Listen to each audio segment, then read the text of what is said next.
Hey, welcome to our February real estate seminar where we have Steve Smith with us from Amerispec Home Inspection Company. And he's going to tell you a little bit about the home inspection process, the pre-home inspection if they wanted to do a pre-listing home inspection. Yeah, I can do pre-home inspections, home inspections, building inspections, whether it's commercial, Okay, restaurants, apartments, anything. So awesome. cover it all. We'll cover it all. And we also have some questions that we have for him that we'll go through afterwards that are the questions we get normally from you all when we are working with a buyer or a seller in the transaction process. So we're going to let Steve take it away. We'll pipe in with any questions we have, but we're going to let him educate you guys on the home inspection process, whether you're buying or you're selling. What are they looking for when they go out to that house? All right, Steve, take it away. All right. So a home inspection is a visual inspection of a house. We're not going to be digging into tearing walls apart or anything like that. It's visual of the structure, the components of the house, different appliances and stuff like that. And we can kind of go through each section that I would go through in a home inspection. So what I'm looking for in a home inspection is safety items, defective items, whether it's electrical or a lot of the big things I get is safety items, railing on stairs, spindle spacing, safety items like that. So those are the things that definitely going to call out that they should be remedied.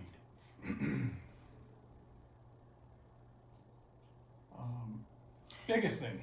Quick question, Yep. talking about the safety in this, like the spindles, and I think it was the spindles. So when code changes on things like spindled construction from like 1970 or 1980 to construction in 2023, how do you handle it when maybe when the house was built, that code was different? There was only a Yep. 2-foot high railing needed, but now it's a 3-foot high railing Which is most houses. needed. Okay, So most houses I'm gonna be looking at are gonna be prior to when the codes came in effect. okay, But because I do see it, say your spindles on a house have to be narrower than 4 inches.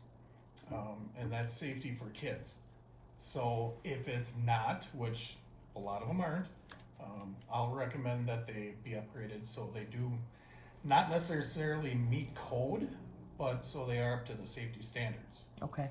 So doesn't mean the buyer has to do it, doesn't mean the seller has to do it. It's just a recommendation that it should be remedied. Okay. So biggest thing most people want to know about is the foundation of the house, structural.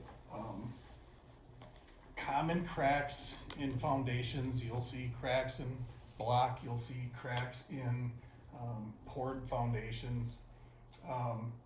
Small hairline cracks are normal.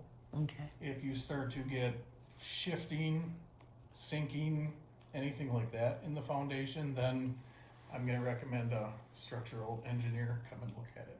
Okay. So those would be the biggest things with foundations.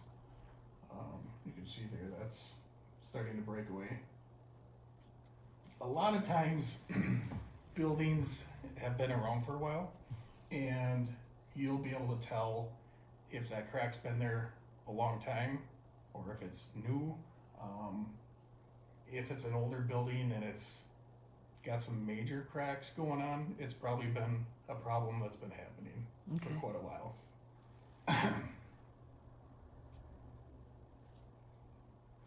This is another, just going through how you can get cracks in foundations, soil, plumbing.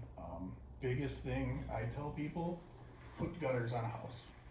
Get the water away from the house. That's the number one problem for moisture in a basement, your foundation settling, cracking. So we want to get that water out, get it away from the house as much as we can.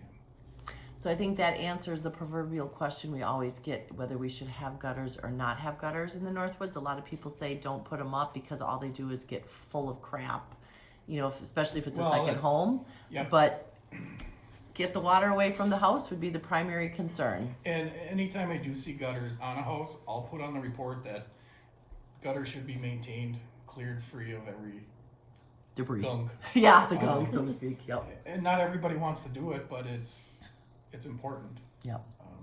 That way the gutters are working correctly and functioning like they should. I always recommend gutters. So people always say, well, what about ice damming? It's filling up the gutters, it can rip the gutters off.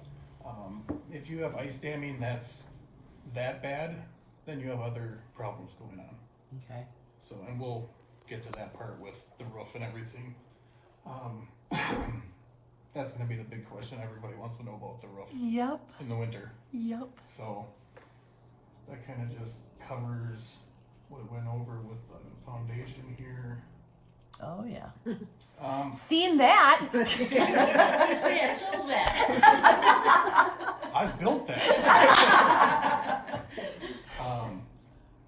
Just a little background on me. I was a builder for over 20 years, so I know what I'm looking for. I'm not trying to sell myself here. Right. But stuff like this, you get older homes, you're gonna get that sagging over time. You're gonna have some trim that maybe not look as bad as that, but you're gonna have some deficiencies in the floor over time. And you'll be able to tell if it's needing adjustments or if it's just kind of the way the house settled.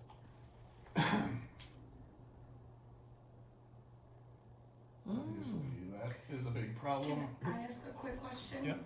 So, you know, you guys are looking at it from a home inspection perspective, and what criteria are you looking at? Do you have a list of this and this and this to get to that keyword recommendation to further review for a different professional? So how do you make that, I guess, even through every property that you look at? So, we have a standard of practice that we have to follow, which I gave all you guys. It's in the back. That's the minimum of what a home inspector has to look at. Okay. We try to go above and beyond that and look at as much stuff as we can. That way we're covering our bases and Right. and everybody wants to know the most they can about a house that they're buying or selling. Right. Because a lot of buyers go into it and they don't have the knowledge as you guys do or I do, and it's new to them. Yep. So I guess to answer your question, along with following the standards of practice, every inspector is going to be different. They're going to have a way that they go through a house. I do houses the same every single time. I'll start on the outside, look at the whole exterior of the house, foundation on the outside, roof when it's applicable. I know that's going to be the big one today. Yeah. And then I'll move my way through the inside. So I'll start in the same room on the inside, kitchen always first, and then I'll make my way through like living room, bedrooms, bathrooms. I do it all the same for every single house. That way at home, not missing anything. So it's probably got to be a certain level of concern for you to say, I want to recommend another person, like a really big crack that looks like it is maybe moving recently and not been there forever. Yeah. That would say, okay, somebody else should take a look at this because this appears to be changing. Yep. Versus if it was a crack that looked like it's been there for 50 years, you might not be. I might make a note that it's there. A lot of times when the buyers are there with me, which I highly recommend. Yeah. It's good for them to get Learn. the knowledge as I go through. You can kind of tell if somebody else is going to need to step in Okay. and look at it farther. Perfect. Obviously, something like this, you can see it's cracking down here and cracking down here. Concrete blocks. Let's see, that's poor basement. So this is obviously starting to crack and separate. You're gonna have moisture that's gonna go to the interior of the basement and cause more problems. So they didn't have a picture of concrete blocks, which most of the houses up here are gonna have concrete block foundation. There are gonna be poured concrete, stone. Concrete blocks will tend to crack down the mortar joints. If you start to see them crack through the block, so it'll crack a mortar joint through a block, through the mortar joint below it, because they're staggered. Once they start to crack through the block, then you're getting into bigger problems. Okay. So, not saying that when it's cracking on the steps, that it's not bad, but it depends on how bad. Okay.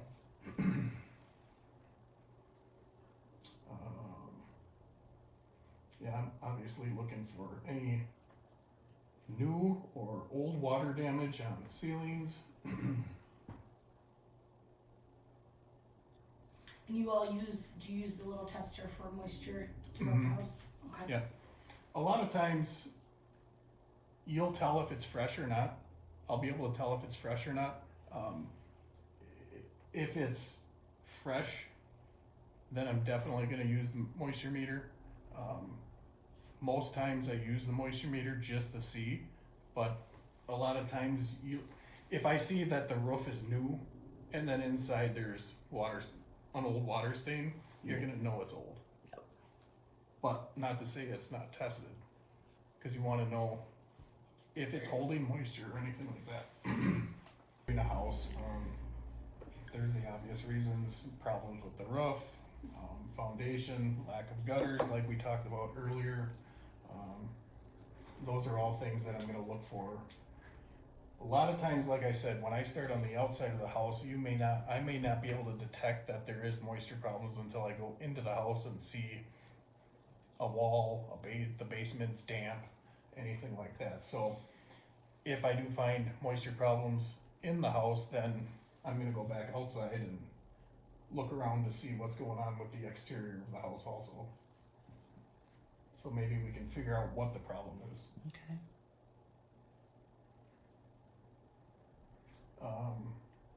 So I look at all the plumbing in the house. Obviously roof leaks, when they can be detected.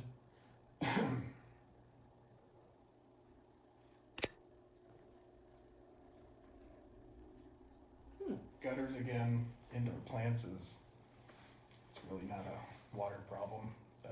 Unless they overwater it. Then it's more of a personal problem. You got some thirsty plants. Yeah. So this I see a lot of. Old water spots. Like we talked about before, moisture meter will tell how much moisture is in this, if it's new, if it's old. I've seen it all. I've seen where it's dripping through the ceiling, and I've seen old spots, like this, that obviously have been there for a while.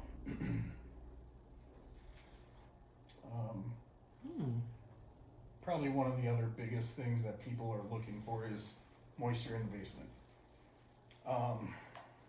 I've seen it all. Some are pretty bad. We can swab for mold. You can go into a basement, see there's a lot of moisture. I can swab for mold, send it off, have it tested, see if it's active, see if it's needs to be remediated, and get that taken care of. That goes for basement, attics.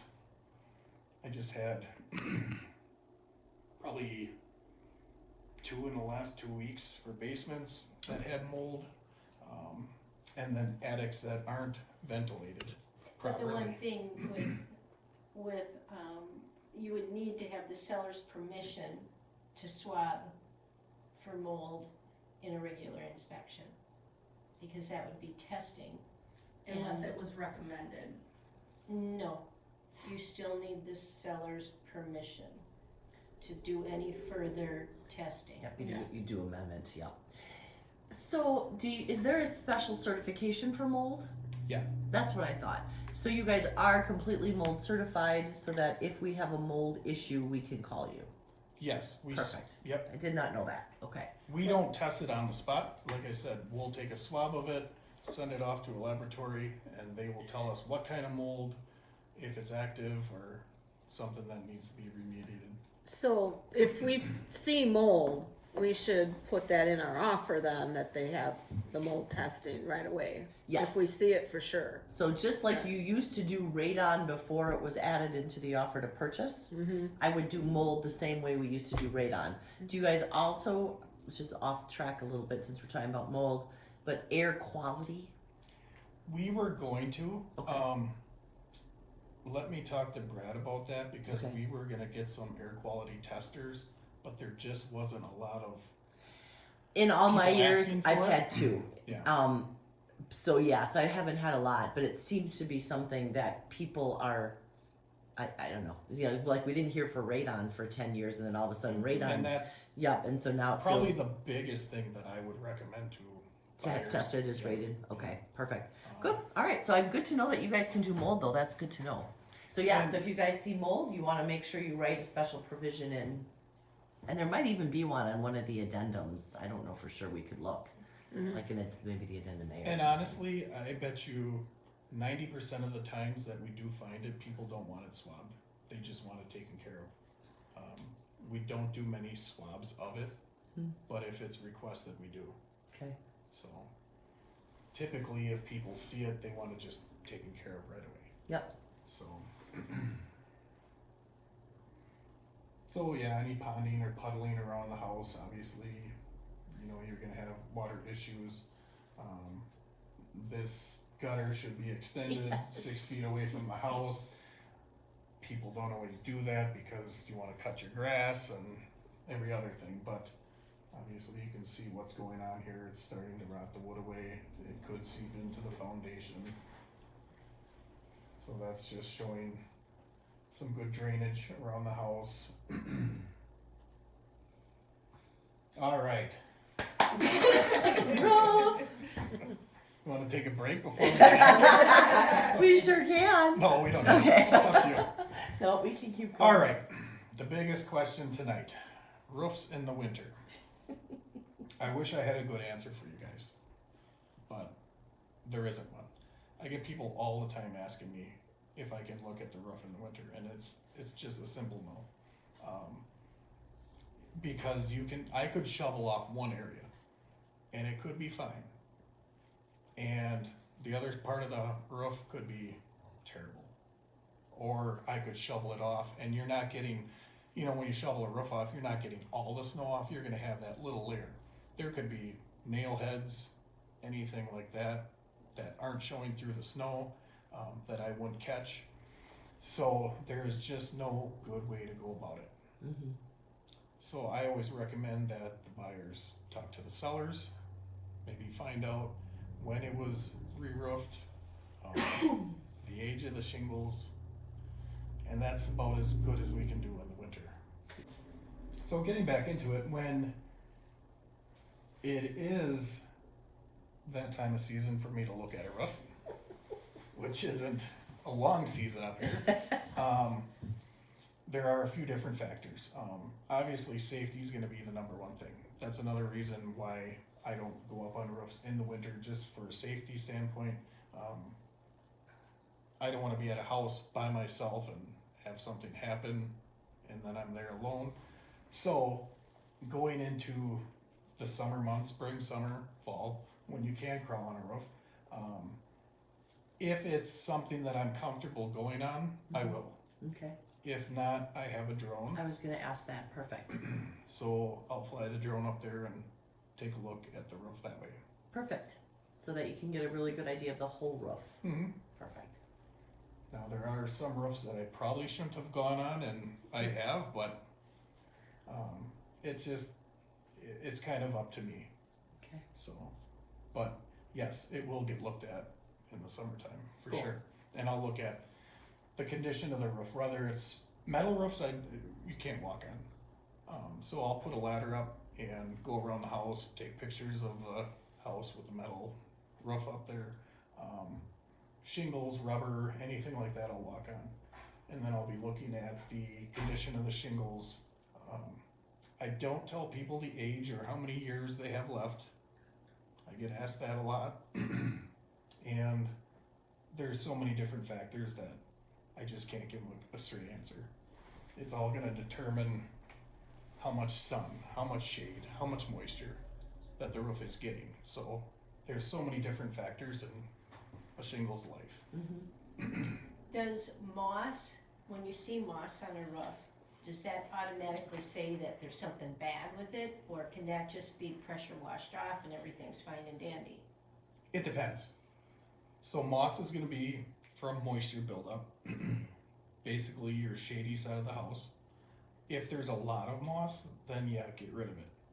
If you're getting spotty moss, it should be taken care of. But the more moss you have, the more moisture it's gonna hold up there. And then your shingles can wear out faster. That moisture can actually seep through to the roof sheeting. So any kind of moss, yes, you wanna get rid of. Which we see a lot up here. And pine needles. Pine needles is another thing. You'll see valleys that are full of pine needles. And I that'll assume you just, wanna get those off of there as well, cause they'll hold water. Yep. Okay. and plug up the gutters like we talked about earlier. So, critters, not so much. The different types of roof damage, there's so many different types. You can have old shingles that are cracking, blistering, starting to curl up. I see a lot of nails that are exposed, shingles that are broken off, just anything that's, if I see the one nail that's showing up there, I'll call it out, because any water can start seeping through and that can cause bigger problems. So roofs are looked at with a fine-tooth comb. Okay.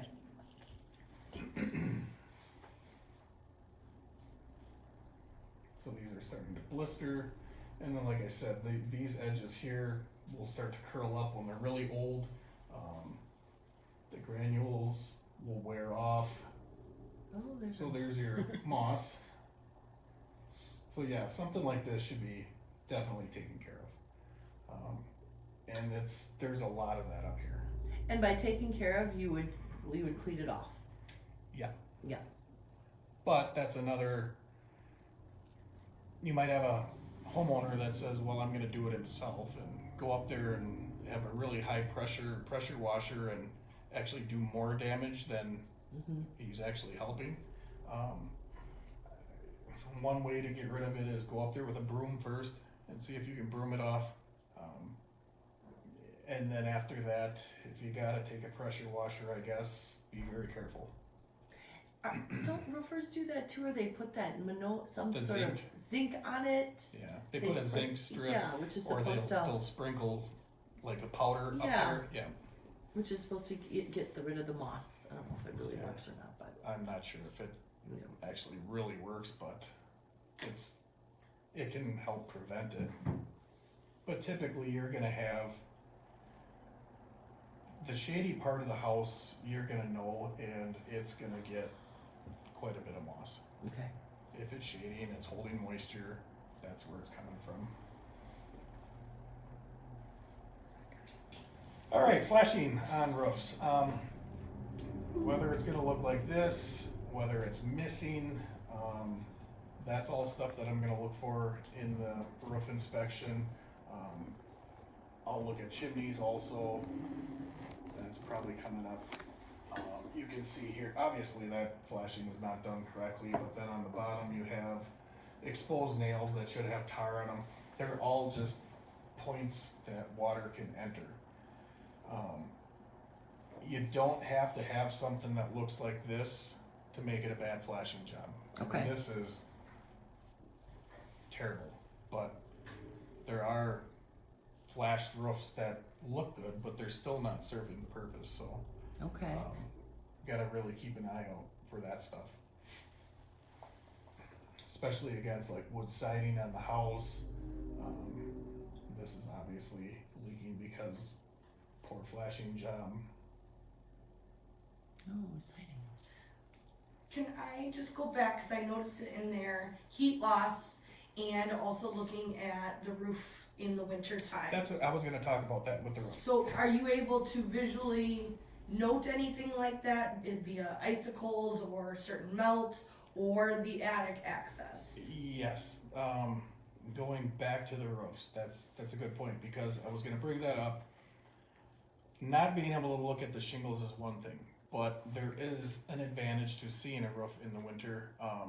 When you start to see the snow piling up and it's starting to dip in one area, it can be from like drifting, but a lot of times it's from heat loss. And if you start to get along the eaves, obviously ice dams. Ice dams are pretty normal, but when you start getting really big ice dams and really big icicles hanging off the house, you got more going on than just regular heat loss. Okay. You can get ice dams from the sun.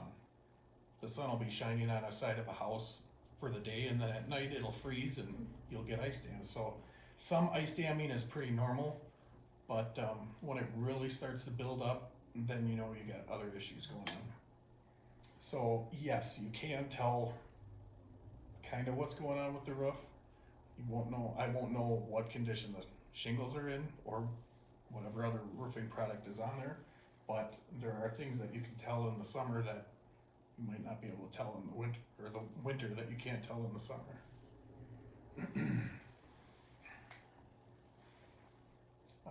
I just looked at a place last week that wasn't vented nearly at all. It had some heat loss, but the whole underside of the roof sheeting was black. It's all mold. Cause there was no air There's no air, circulation. no air circulation. Yeah. Wow. Siding problems. There's so many different sidings out there, and each one's kind of gonna have its own characteristic. Wood siding, obviously, we're looking for rot.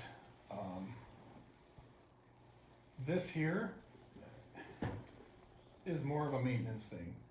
You start to get peeling paint, that can get scraped off and repainted. When the siding starts to either break or rot from wood, from moisture with wood siding, then that's kind of another issue. It kind of goes back to gutters also. I always tell people when you have wood siding, make sure it's caulked, make sure it's maintained, because once it starts to go, there's no coming back from it. Okay. Especially log homes, log sided homes, those are the big ones to watch. I used to build log homes, and I've seen what some of them look like now, and they weren't maintained.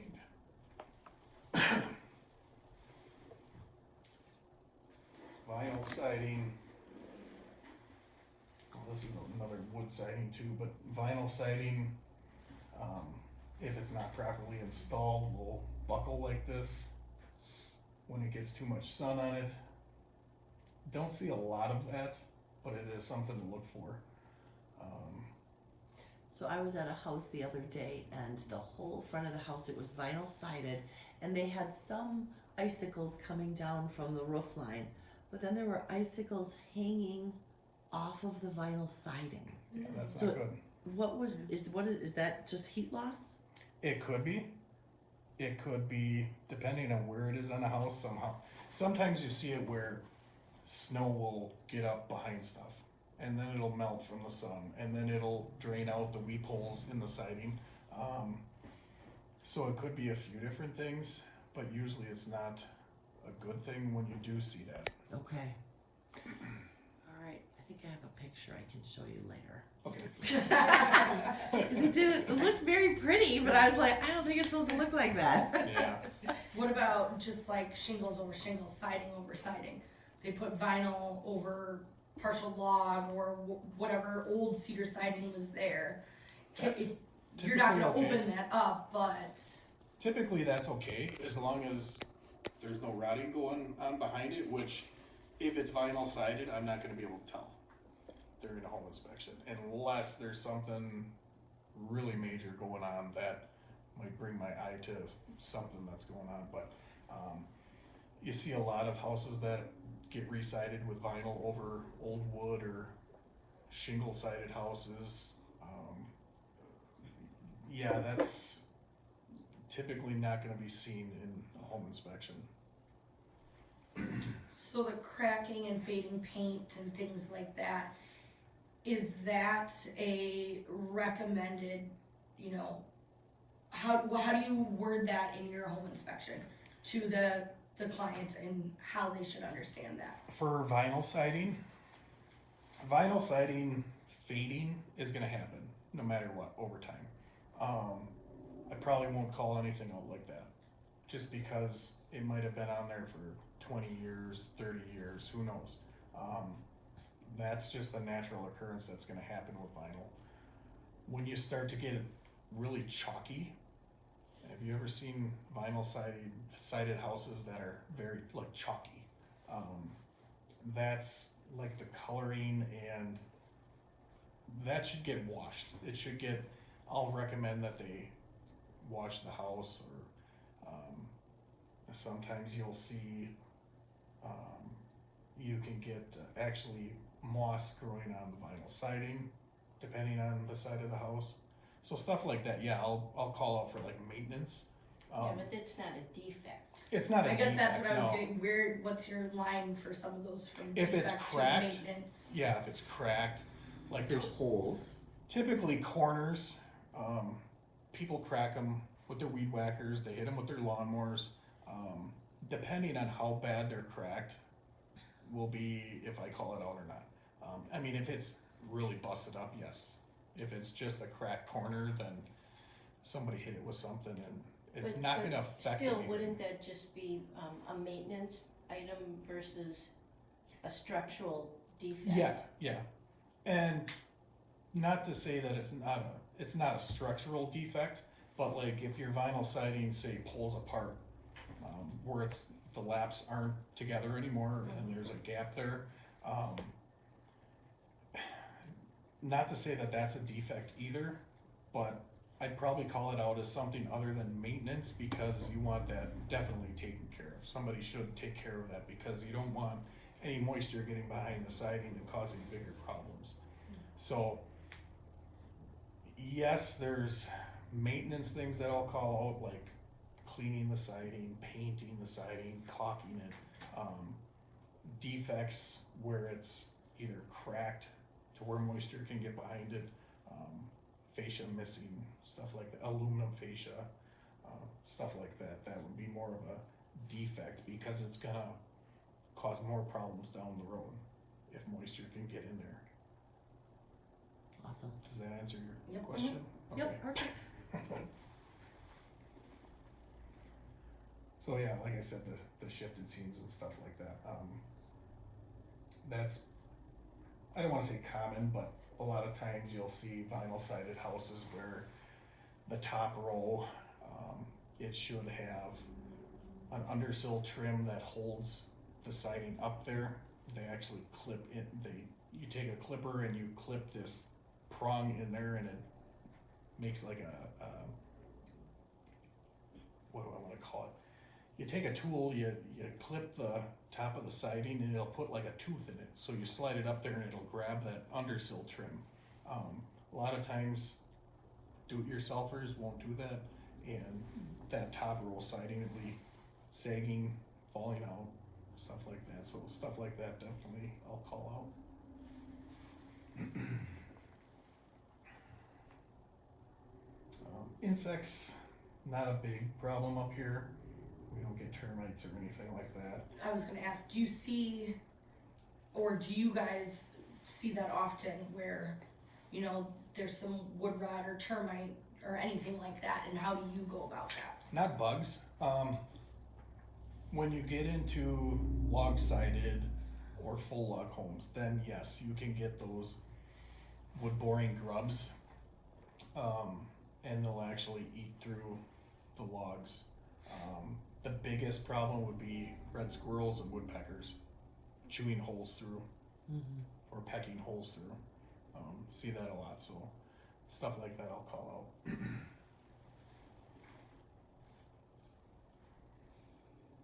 This just gets back to, I would check flashing here, the buckling siding. This looks like they have vinyl sided here, and this, can't even tell if that's like an old metal or wood siding, but definitely has some moisture issues going there. Yeah. Ooh. So there again, we're getting back into water problems. Now, a lot of this is rot behind the wall.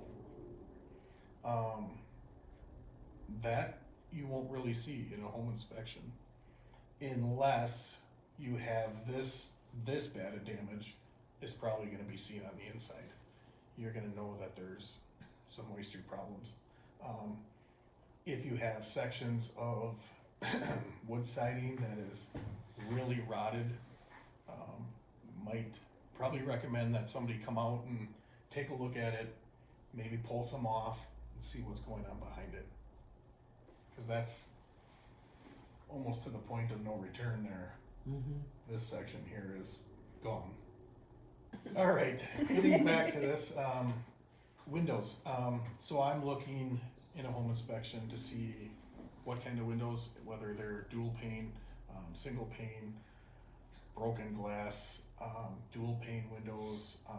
If the seal is broken and you have fogging between the glass, that's obviously something that I'm going to call out because that means the window is defective. And it happens more times than not. This picture here, more than likely this is winter. You're going to have, you can get into a whole bunch of different things here with too much humidity in the house. Most houses, you're going to have some condensation in the winter. Not all houses, but most houses. Whether it's going to be this bad, probably not. If you're getting it this bad in a house, then you have definitely humidity problems. You got too much humidity in the house, and that can lead to this good old black stuff here. And then if it's obviously running down the window onto a wooden sill or anything like that, then you're getting into wood rot and discoloration of. I'll see that a lot in houses with wood windows. You'll notice on the sash that the stain is pretty much wore off. That I tell people that's pretty common because of the moisture buildup in the winter. Just over the years, people wiping it off, it's going to wipe the stain off over a period of time. So if it's just normal condensation, it's not something that I'm going to call out. If it's something to this effect, then obviously there's something going on and should be addressed. Do you generally, when you go through the house, do you open all the windows? Mhm. Make sure everything, Yep. Okay, perfect. Yep, so all the windows will be open, checked, make sure that they open, they stay open. A lot of times windows will go up and they'll slam down. Yep. That gets into either, it's kind of a defect and a safety item because you don't want a kid lifting up a window and then smashing their hand in there or their head or Yep. whatever it may be, so it will get called out one way or another. Sometimes I'd like to do that to myself right now. Old wooden windows like this, I'd like to say I see it a lot because if a wooden window's been sitting out in the elements over the years, it doesn't matter how many times you paint it, that water is gonna sit on there and it's gonna start to deteriorate that wood there. That should be addressed because once it starts to get to this point, moisture can work its way behind there and cause bigger problems. So like I said, there's the things we look for during the inspection. A lot of times people are always worried about the fogged up glass. And the fogging of the glass in between the panes can happen at different times of year. So when I'm there, it might be foggy. You come back in the summer, that window might clear up. So if I see it, I will definitely call it out. But I do have on my report, it breaks down that during the different temperatures and different times of year, it can affect the fogginess of between the window panes. So it's not 100% all the time where I can see it, but more than likely if it's fogging, it'll kind of stain the inside of the glass. Okay. So Would that mean a broken seal? yes, Okay. yes.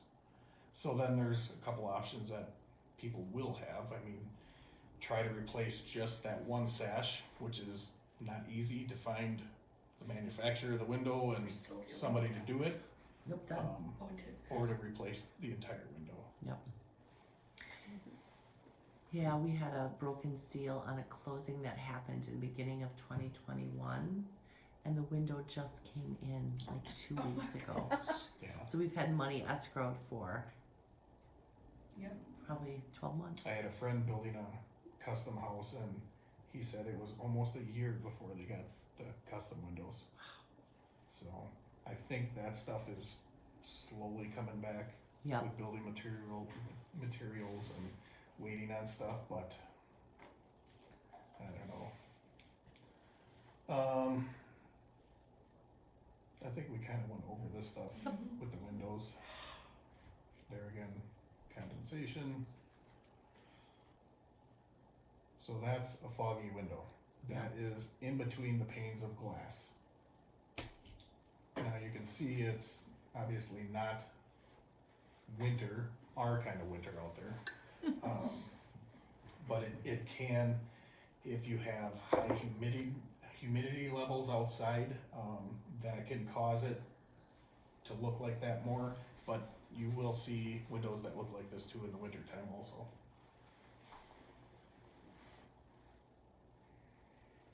There's the good black stuff again. That's for moisture issues. Now we can touch base with good old mold again. Yep. So this is obviously really bad mold. Mold is kind of one of those things where either you have some big problems going on. Typically if say a pipe burst or something like that, that moisture could sit down in the basement long enough before somebody took care of it to where you would get some mold. But 9 times out of 10, if you have mold this bad, there's bigger problems going on. You have moisture seeping in the foundation. There's something that's just constantly causing the basement to be humid, to have that moisture down there. So this should definitely get remediated and find out what the problem with moisture is.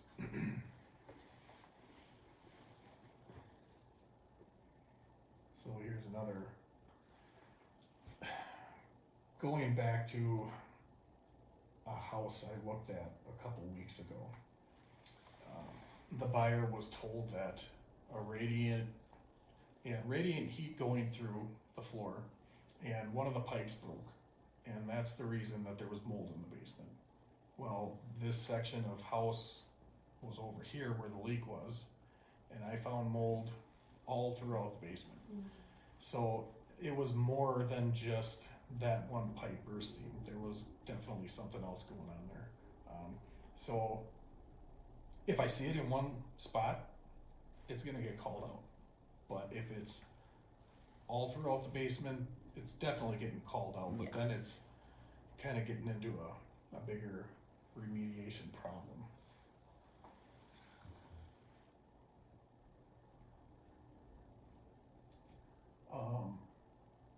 And mold I've seen pretty much everywhere.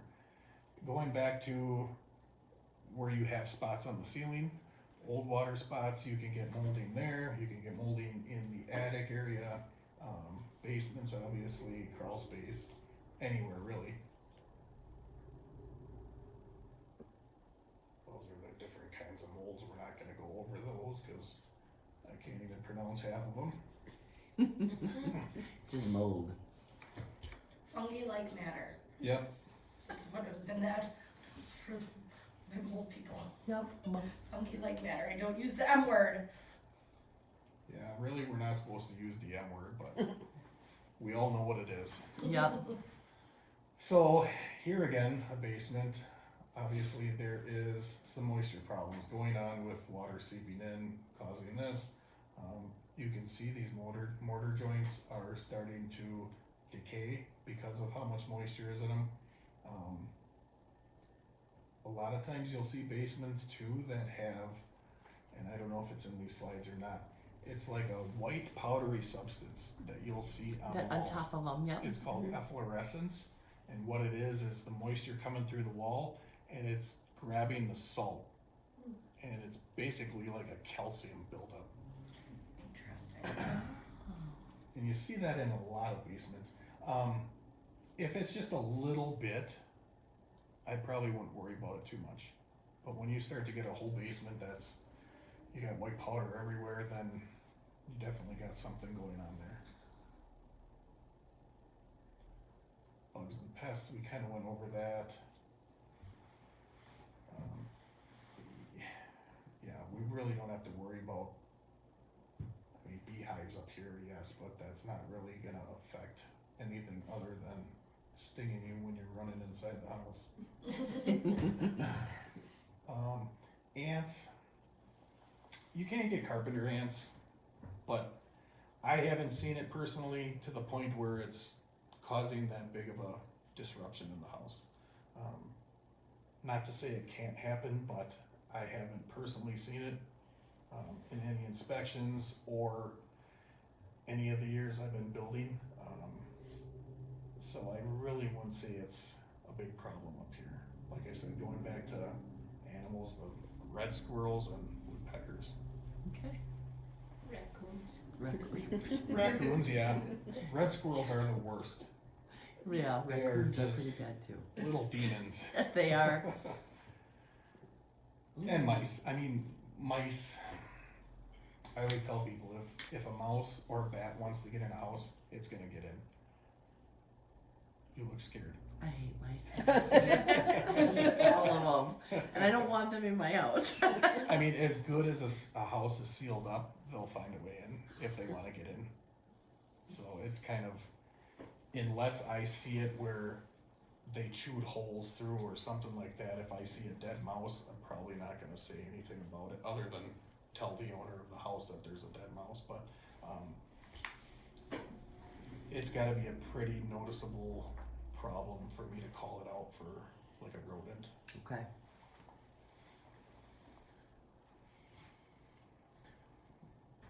This we don't have, that's termite damage. Okay, electrical for a home inspection, looking at how it's coming into the house, whether it's underground, overhead, if it's grounded on the outside of the house, tearing apart the main electrical panel, the wiring.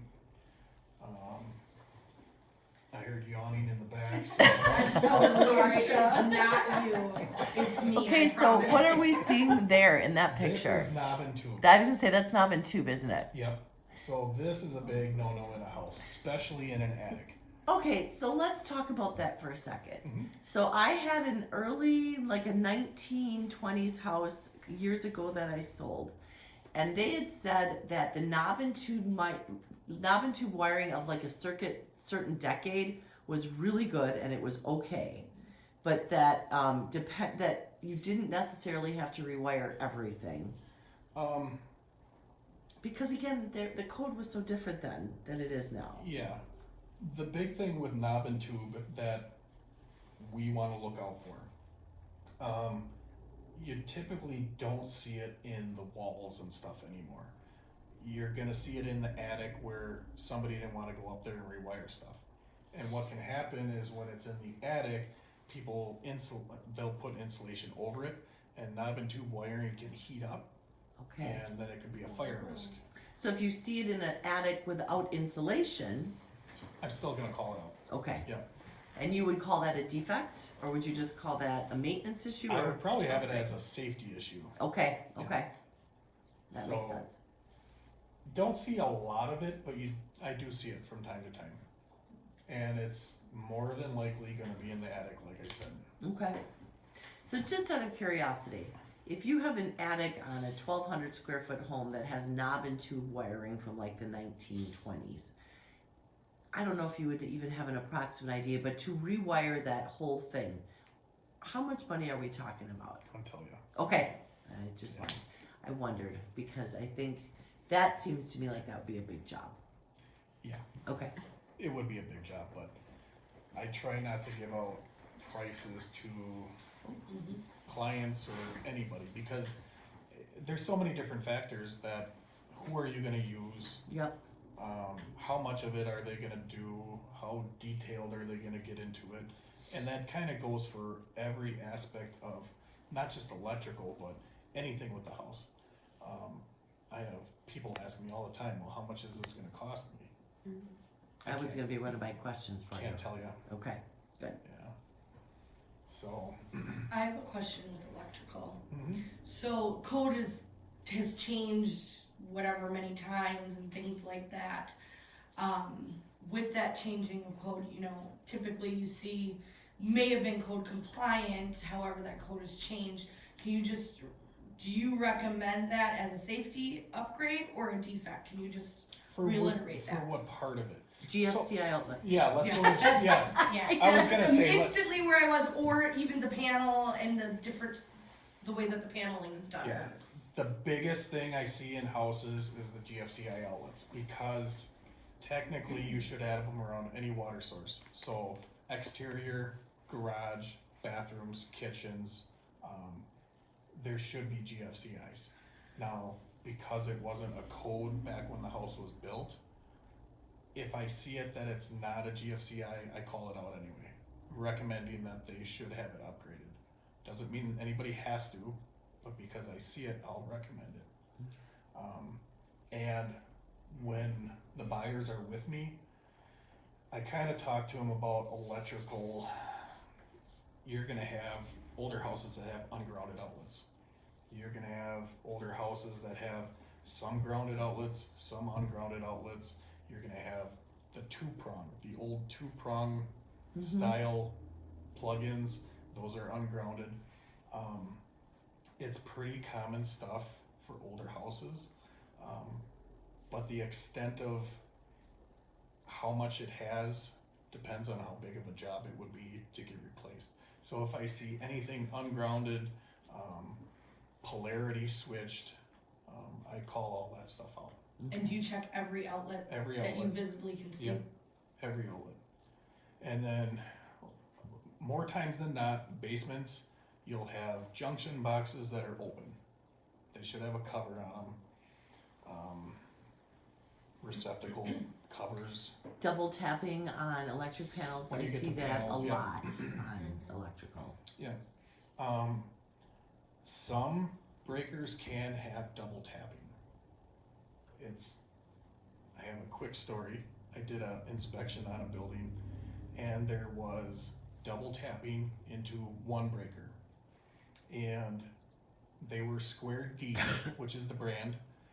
And I sent the report out and I got a call from the client saying, well, I had an electrician go out there and look at it and he said it's fine, it's okay, because it's a Square D.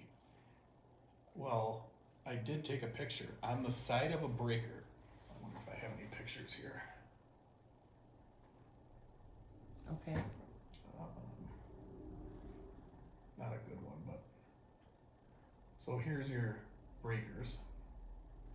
There's a tiny little tag on there, and it'll say 1 pole or 2 pole, meaning it can take 1 wire or 2 wires. This particular panel that I looked at was only a 1 pole, and I called it out because it was double tapped, but the electrician tried calling me out saying that I was wrong, but I did have a picture saying that it was a 1 pole, so he was in the wrong. Which made me feel good. So, I just had a question on that. I I had one or two inspections. Is there one type of electric panel that's really a bad panel? There's a couple. Yep. Okay, because I had one inspection or two inspections within like the same year where the home inspector actually said you should replace this entire electric panel because the panel is it's a bad brand or Yeah, there's a few of them. some. Okay. Electricians won't touch them. They won't insure on those panels And because they're they're actually, dated they're a recall. big fire risk.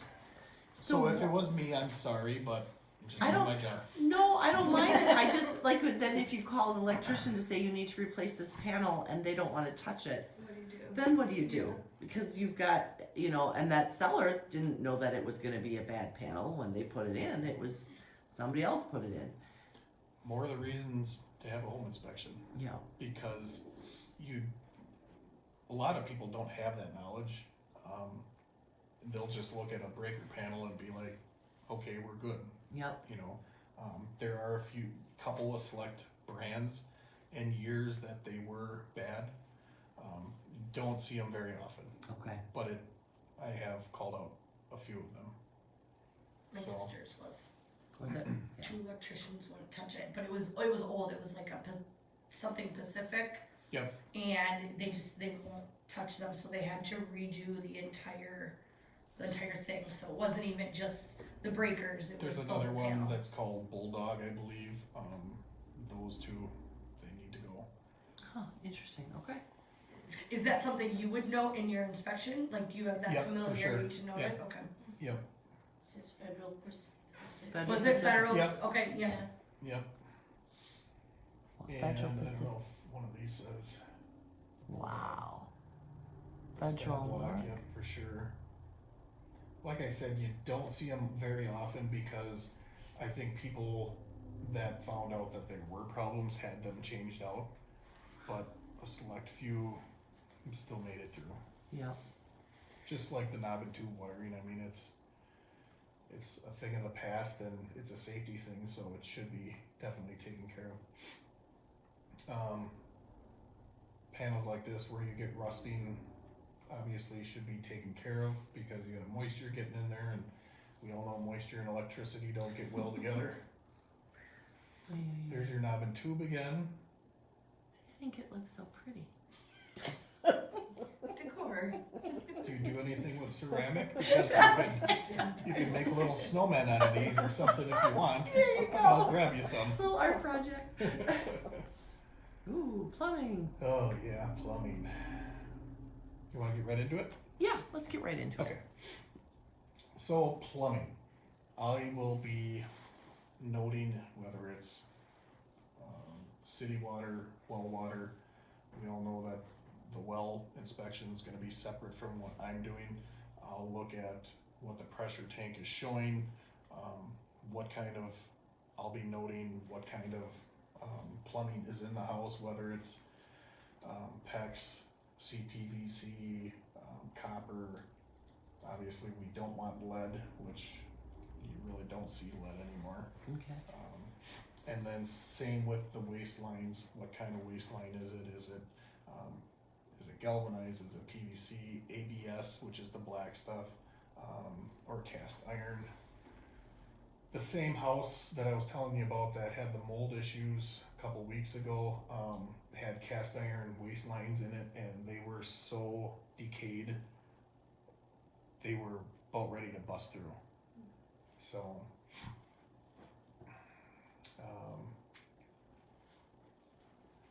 drains. I probably called out on some of your inspections with the S-trap and a P-trap. S-traps, I don't know if I've explained this to all of you, but S-traps, as they go down, they look like an S. This is a P. So this section here will come from your sink, and then it'll go into the wall, and it'll vent up, and it'll drain down. An S-trap obviously looks like an S, but what S-traps can do is as that water is going down, it can pull all the water with it, and you will be left with no water in that trap. You want water sitting in that trap. So an S drain pulls the water through, leaving no water in that trap, which allows sewer gas smell to come back up. So the whole purpose of a trap is to hold water to prevent that Okay, from stinking up the house. okay. And I see quite a bit of S traps. Me either. Another Was that very common in a certain era? You know, it's not common now. Is that I still plumbing see people do code? it now. Okay, I still see newer, I'll say do-it-yourselfers that'll put them in. okay. So yeah, I'll see newer stuff that's been done that shouldn't have been done. Interesting. Another thing I probably would call out too is if you get those flex drains. So as a drain goes under your sink, you know, it should be either galvanized like this or stainless, plastic, PVC. Some people will put those flex drains in. Yep. They look like a vacuum cleaner hose. Yep. Those are pretty prone to clogging because hair and everything can sit in those and it doesn't slide through so well. So if there's flex drains, I'll probably call them out that somebody should just be getting rid of them. Good to know.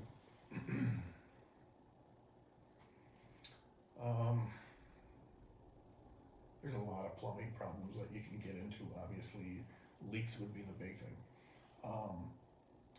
One thing I do want to touch on is before going to an inspection, making sure that the plumbing's on. Oh, yeah. I've had quite a few this past year that I've showed up to and the water is off. And me as an inspector won't turn the water on to a house because we don't know what's gonna happen if we do. Mm-hmm. So that should be taken care of before we get to an inspection. Same with any gas appliances. We won't turn gas on, Okay. so, and we can, if you guys wanna touch base on what should be done before myself or somebody else shows up to a house, we can go over that. Okay. Sewer and stuff like that, that will be taken care of by somebody else. Garbage disposals, I'll check, all the drains, any of the exposed plumbing that's going through the basement. Obviously, if it's a finished off ceiling, you're not gonna be able to see everything, but, anything that is visible will be checked, whether it's corroding, leaking, anything like that, so. So if you saw a stained ceiling tile in a basement, I would pop it off. you would pop it, Yeah, okay, yeah, for sure. okay. So what about water heaters? I mean, and I'm sure you'll get to different mechanicals. How in depth do you go into those and what do you test on those? Probably will be getting to those. Okay. So the stuff to look for, like I said, I'm gonna be checking what kind of plumbing is in the house, the different types, whether it's CPVC, PVC, copper, PEX, all of those, and they will be listed out on the report, Okay. so the homeowner knows. Sometimes it's very obvious to people, other times not. It's just some older PEX. So here's a waistline. Cast iron, it's kind of outdated. Does it still work? Yes. It's very bulky, very heavy, so obviously if you're seeing it hanging in a basement like this, I'll be checking to make sure that these straps are good, holding it up, nothing's moving. PVC, anything like that, usually is held up pretty well, and seeing if there's any leaks. Corrosion like this will definitely get called out if it's massively corroded. And that's getting pretty bad up there. So the different types of waistlines. But once you start getting into city homes, whether somebody's gonna have, or a country home for that matter, if they're gonna have a well and septic inspection or the laterals inspected, that's probably gonna tell them more for that kind of inspection than I'll be looking for. So that was, I just wrote that on my hand to ask you that. So the laterals, so you don't do that. That would be a plumber. Yep. Perfect, okay. Yep. And that, the laterals, I believe, is gonna be somebody that's licensed to do that. I don't know if you can call just any plumber to Okay, come out and do the laterals. I think they have to be licensed for that. okay. HVAC. This is another winter problem. This is not up here because we don't put our HVAC systems in the attics, which down south they do. But for us, testing air conditioners, can't do it in the winter. Okay. If it's below 65 degrees, they recommend that you don't run them because it can actually damage the condensers. So that'll be on a lot of reports that it wasn't tested. I will put on there what kind it is, if it has an electric disconnect on the outside, which they all should have. But pretty much until it's warm enough to test them, they don't get run. And if you guys see those new split minis, those are heaters and air conditioners. Same thing, if it's winter time, it'll be run in the heat mode only. It won't be tested for air conditioning, so. Okay. And you're just running them to see that they are working and not making funny noises. Okay. And we can check the temperature difference measurements in each room to make sure that it's operating correctly. So you do play with every thermostat in the Mhm. rooms and. Yep. Okay. Getting into like furnaces, let's see if there's, yeah. So depending on what heat source is in a house, whether it's a furnace, boiler, electric baseboard, anything like that, they will all get tested. Okay. Furnaces, I'll pull the panel off, make sure all the blowers are, or the flames are clean, but diving like into them, each part, we don't do that. It's more of a visual inspection to make sure that it's running correctly. If it's old, I'm not gonna call it out. I get a lot of times where people say, well, the furnace is old, the water heater's old. That really doesn't matter to me.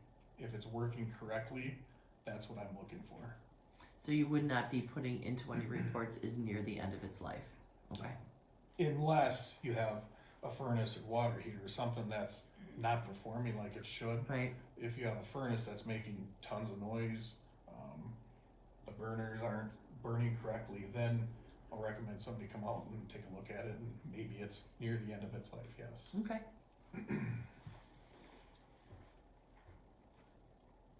So yeah, each, depending on what it is, they all get run. Whether it's as simple as turning on baseboard, boiler, same with water heaters, those get checked also, and we'll get into that. Venting, venting is probably the biggest thing.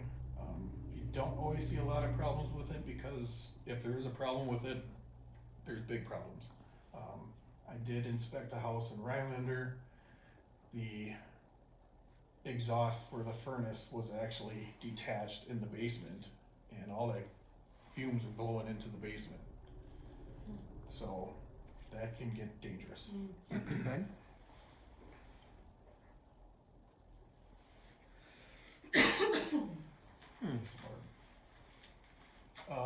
One thing with, say your heat runs in a house, a lot of times you'll get old houses that have a white tape that goes around your ducts. That can actually be asbestos. So if I see something like that, I'll call it out. And doesn't mean it's a terrible, I shouldn't say it's not a terrible thing, but as long as nobody does anything with it, then it's fine. I had it in my first house and never did anything with it, so. So what would you call that if you saw that in a house? Gunk. Okay. No, Cleaning filter. that's a lot of buildup there. It's a huge amount of buildup. Yeah. So I always put maintenance on there for whether it's a furnace or whatever it is. If it has a filter on it, maintain it. It's gonna last longer. Seems to be houses that have pets are the worst. Yeah. I'm guilty of that, but it's an easy fix to put a new filter in a house. And no matter what, if it's a air conditioner, a furnace, I always just put a drop down on there for maintaining it. Okay. Don't see a lot of heat runs going through attics up here, only because they're coming from the basement and all your heat runs are usually in the floor. What are you checking for in an attic in terms of insulation and that type of stuff? Like, is there a certain level that you do check for in an attic? You can go back to that code thing. Typically, I don't go with the code thing. If I see that it has tons of ice dams, then I'm probably going to suggest that it has more insulation added. If you start getting into, so in an attic, I'm looking for, is it trusses? Is it rafters? Are they sagging? Are they correctly put up? What type of insulation? Because you can run into older homes that have those small little pellets that are called vermiculite. That's another asbestos. So anything like that would be called out.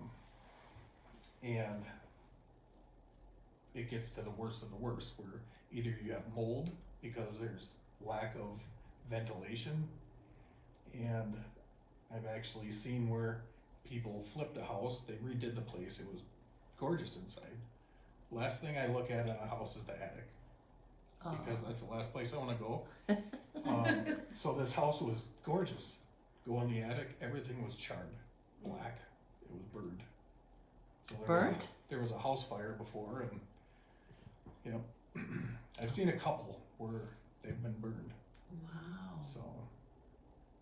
So if you have or somebody calls you and says that they're going to do an inspection is coming, is there anything that you think sellers should do to be prepared for when you arrive at the home inspection? make things accessible. Okay. We get that a lot where people are packing in the process and they have mechanicals or the electrical panel blocked off by personal items. In a home inspection, we are not supposed to move personal property. Okay. So if they have stuff stacked up in front of something I need to look at, I will take pictures of whatever it may be and put it in the report that it wasn't looked at because of personal property. Now there is a gray line where if it's just a few things, I'll probably move it because I'm gonna be asked to come back if I don't. Okay. And I'd rather just get the information right away. And that goes for attics also. Attics is probably the biggest thing because it's usually in a closet and people usually have their personal items in the closet. If it's a few things, I'll move it. If it's full, I'm not gonna move it. Interesting.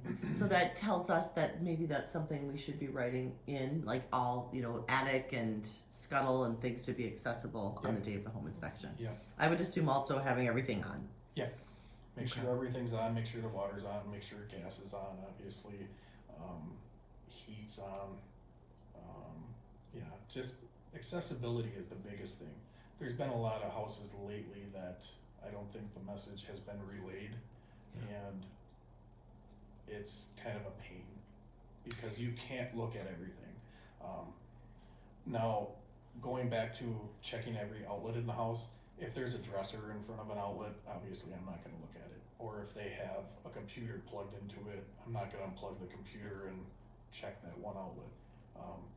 For the most part, you'll get an idea of if there's a problem or not with the other outlets that are around. But yeah, the accessibility to everything is the big thing. Do you inspect detached buildings, detached garages, boat houses, things like that? Okay. Yep. All of that. Yep. Okay. If you get into like small sheds, no, that doesn't really need to be inspected. What boat houses? People want it, yeah. Yeah. Typically, if there's a boathouse, I will inspect it because more times than not, you're gonna have power run down there. You're gonna have a roof on it. You're gonna have some kind of, whether it's concrete or wood structure. Yeah, everything needs to get looked at. Okay. Then talking to the seller who's going to list his house for sale, what are the top maybe 5 or 6 things that you see in almost all home inspections that if a seller just took a day or hired a handyman for one afternoon that they could, go through and check the GFCI outlets and they could do, like, what would be a punch list for somebody looking to sell other than have a pre-home inspection, which is what we always recommend. Which is always a good idea. Yeah. Receptacle and switch covers. Okay. A lot of times it's gonna be in the garage. Garages, people just seem to, I don't need them in there. Just put them on, because I'm gonna call them out if I see them. No covers on receptacles, junction boxes, stuff like that. They're very easy fixes that pretty much any homeowner can do. Okay. Obviously somebody's not gonna be able to test their water temperature, which is a very easy fix to just turn the knob, but they're not gonna know unless they have the right equipment to know what their water temperature is set at, so, mostly electrical stuff. Okay. Make sure their GFCIs are working. I get that a lot too, where they're not working correctly, they don't trip the breaker. Some homeowners may be able to check that, some might not. Okay. So, but the electrical stuff would be the easiest fix for them. Okay. Basically the covers. Awesome. Do you guys have any other questions? I don't think I do. No. Awesome. Well, thank you very much. Questions for us as agents? No, I'm just kidding. Thank you very much. How much time do you have? All right. Well, and then why don't you tell everybody how to reach out to you if they want to get an inspection or have a pre-listing inspection, how they can find you guys, and anything about your certification, what other states you might be in. We do, so you could call AmeriSpec. You can either call me or Brad. Get the number through me at 715-490-4546. You can email us. We cover a lot of Wisconsin, basically from Stevens Point all the way through the UP. Oh, wow. So we have a huge territory. So anything that anybody's looking at, we can do. All right. Residential, Cool. commercial. Yay! Thank you. Yay!